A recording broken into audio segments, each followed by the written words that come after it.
বাকি আছে আমার দুটো, একটা হচ্ছে দুয়ারে রাশন আর একটা হচ্ছে লক্ষ্মীর ভাণ্ডার। আর 5 বছরে আমরা 10 লক্ষ সেলফ হেল্প গ্রুপ তৈরি করব।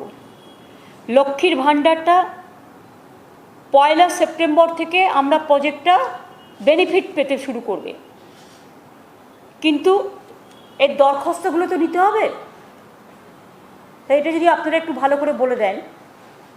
আবার দুয়ারে সরকার হচ্ছে 16ই আগস্ট থেকে 15ই সেপ্টেম্বর।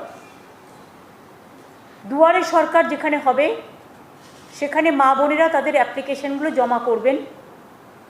যারা লক্ষ্মীর ভাণ্ডারে আমরা যেটা বলেছিলাম তপশিলি আদিবাসীদের 1000 টাকা আর জেনারেল কাস্ট সব 500 টাকা, সেটাই আমরা করতে যাচ্ছি। সুতরাং 16ই আগস্ট থেকে 15ই সেপ্টেম্বর পর্যন্ত আপনারা দুয়ারে সরকারে অ্যাপ্লিকেশন দিন। আর স্বাস্থ্যসাথী কার্ডে আমরা একটা নিয়ম করেছি, ধরুন লিডারে মানে বাড়ির ধরুন যে সবচেয়ে বয়স্ক মহিলা গার্জেন তার নামে হচ্ছে স্বাস্থ্যসাথী কার্ডটা, কিন্তু সেই বাড়িতে 3টে মহিলা আছে, তারা 25 থেকে 60-এর মধ্যে পড়ে, কিন্তু তাদের নামে স্বাস্থ্যসাথী কার্ডটা নেই, কিন্তু তার গার্জেনের নামে থাকলে ওই বাড়ির বউরা পাবে, মেয়েরা পাবে যাদের 25 থেকে 60 বছর বয়স। এটা একটু তফাৎ আছে, এটা একটু যদি আপনারা ক্ল্যারিফাই করে দেন। এইরকম সব কাজই করা হচ্ছে।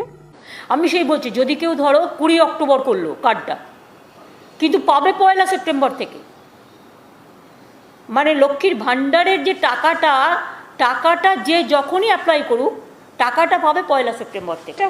সেপ্টেম্বরে নিয়ে নাও, হ্যাঁ 1 সেপ্টেম্বর ডেট করো। পুজোর আগে মেয়েরা 500 টাকা পেলেও তার একটা কাজে লাগে।